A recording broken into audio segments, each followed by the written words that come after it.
Vamos a hablar nuevamente de los trastornos neurocongenitivos vascular mayor o leve, esta vez por parte del PDF. Entonces, dentro de este tema tenemos 10 subtemas, que son los criterios de diagnóstico, las características diagnósticas, las características asociadas, la prevalencia, desarrollo y cursos, factores de riesgo y pronóstico, marcadores diagnósticos, consecuencias funcionales, diagnóstico diferencial y comorbilidad. Criterios de diagnóstico. Entendemos que se cumplen los criterios de un trastorno neurocongenitivo mayor o leve. Existen evidencias de enfermedades cerebrovasculares tanto clínicas como genéticas. Cuando hablamos de algo clínico nos referimos a que el paciente lo adquirió con el paso del tiempo. Tuvo que ir a fuerza a un sector salud para pedirle alguna muestra y poder darle este diagnóstico. Pero cuando hablamos de algo genético, ya sea por X motivo o por X causa, no se pudo haber formado un gen o carece de ciertas partes que son importantes para el cuerpo. Entonces, cuando es genético, el paciente desde los primeros años de vida, cuando ya debería empezar a ser autónomo, no lo es, ya sabemos que es genético, ya sabemos que es un posible trastorno. Existen evidencias de la presencia de una enfermedad cerebrovascular en la anamnesis, en la exploración física o en el diagnóstico por neuroimagen, consideradas suficientes para explicar los déficits neurocongenitivos. La anamnesis es una serie de preguntas que se le realiza al paciente para conocerlo más a profundidad, ya sea en un ambiente laboral, en un ambiente personal y en un ambiente familiar. ¿Ok? Entonces, ¿cómo funciona? Se diagnostica un trastorno neurocongenitivo vascular posible si se cumplen los criterios clínicos, pero no existe diagnóstico por neuroimagen y no se ha establecido una relación temporal entre el síndrome neurocongenitivo y uno o más episodios cerebrovasculares. ¿El paciente puede llegar con los síntomas?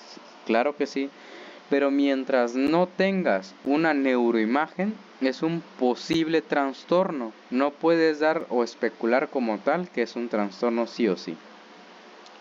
Características diagnósticas. El diagnóstico de trastorno neurocongenitivo vascular mayor o leve requiere establecer que hay un TNC, un criterio A, y determinar que la enfermedad cerebrovascular es la patología dominante, sino exclusiva, que explica los déficits cognitivos. Cuando nos referimos a patología dominante, decimos que los síntomas subyacentes que el paciente muestra es por causa de este trastorno, no por otra enfermedad que él tenga o haya adquirido. La etiología vascular puede oscilar entre el ictus de grandes vasos y la enfermedad microvascular. La presentación es por muy tanto heterogénea en función del tipo de lesiones vasculares, de su extensión y su localización. Cuando hablamos de etiología, nos referimos al porqué de las cosas. ¿Qué causa las cosas? Entonces, podemos hablar que oscila entre el ictus. El ictus es el taponamiento o no taponamiento. Es la pérdida de flujo de sangre a una parte del encéfalo que daña el tejido encefálico. Bueno, los sistemas. El TNC vascular mayor o leve, de inicio gradual y progresión lenta, generalmente se debe a una enfermedad de los pequeños vasos que producen lesiones en la sustancia blanca, los ganglios basales o el tálamo. Se puede dar también por ciertos daños en vasos o hemorragias en vasos grandes en lugar específico, que es en el giro angular, en el tálamo, en las regiones anterobasales del cerebro. Acá hay una pequeña imagen para que te dé una idea de dónde está el giro angular. Si no han visto neuroanatomía como tal, como se debe ver, esto no creo que te lo pida, no tiene nada que ver, te lo dejan pasar, ¿ok?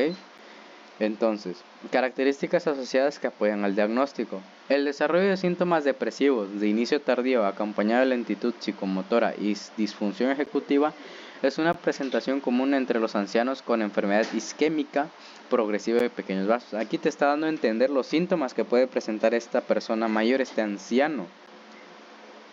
Ya te había dicho la prevalencia en el video anterior, que puede ser de 1 a 2%, del 14%, del de 70 al 80%, ¿no?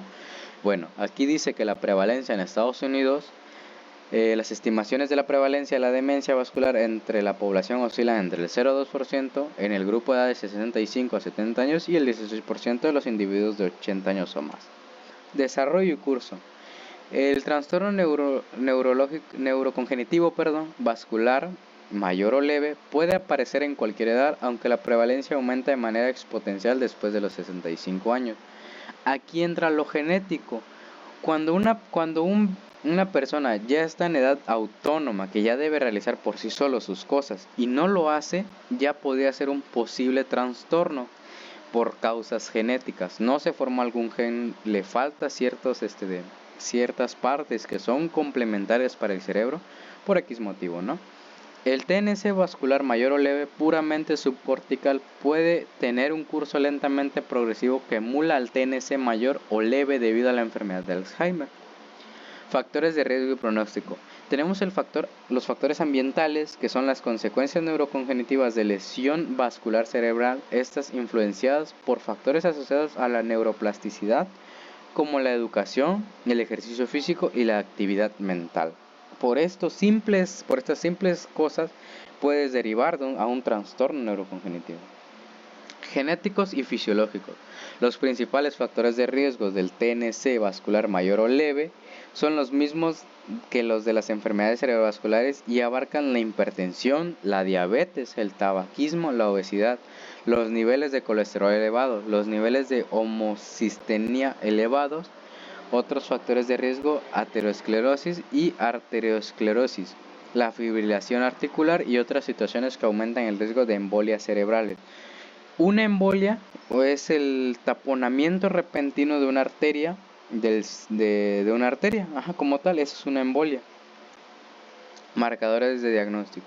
Las neuroimágenes estructurales con pruebas como la resonancia magnética, RM, o la tomografía computarizada, que es TC, juega un papel importante en el proceso de diagnóstico. O sea, necesitas a fuerza un RM o un TC para poder dar este diagnóstico como tal. Diagnóstico diferencial. Una historia de déficit de memoria desde el inicio del trastorno, así como el progresivo empeoramiento de la memoria, el lenguaje, la función ejecutiva y las habilidades perceptuales motoras en ausencia de las correspondientes lesiones focales en las pruebas de neuroimagen, es indicativa de enfermedad de Alzheimer como diagnóstico primario. ¿Vale? O sea, una persona que te muestre estos síntomas puede ser Alzheimer primario. O sea, puede ser que la persona tenga Alzheimer. Hasta ahí. Otras afecciones médicas. Aquí pon mucha atención. No se diagnostica un TNC vascular o leve si ésta presenta otras afecciones, ya sea un tumor cerebral, una esclerosis múltiple, una encefalitis, trastornos tóxicos o metabólicos de gravedad suficiente como para explicar el deterioro cognitivo. Un tumor cerebral, una esclerosis múltiple es cuando la persona tiene múltiples patologías en el cuerpo. Una encefalitis es una infección del encéfalo. Un trastorno tóxico metabólico. Bueno, otros trastornos mentales. No es adecuado el diagnóstico de TNC vascular mayor si los síntomas pueden atribuirse por completo a un delirium. Aquí se contradicen mucho los videos y el PDF. El delirium es uno de los 3 tipos de trastornos que hay, pero aquí dice que no. Entonces, aunque en ocasiones puede haber un delirium superpuesto a un TNC vascular mayor preexistente, en cuyo caso pueden hacerse ambos diagnósticos. Recordemos que un delirium puede tener una causa subyacente, ya sea la anestesia, una hemorragia, un traumatismo, el estrés, unos antivirales, etcétera, etcétera, ¿no? Comorbilidad. Es común que el TNC mayor o leve debido a la enfermedad de Alzheimer concurran con el TNC mayor, en cuyo caso deben hacerse ambos diagnósticos. Esto es todo. Vamos a recuperar un poquito. Recordemos que entre el trastorno menor y mayor hay una diferencia abismal.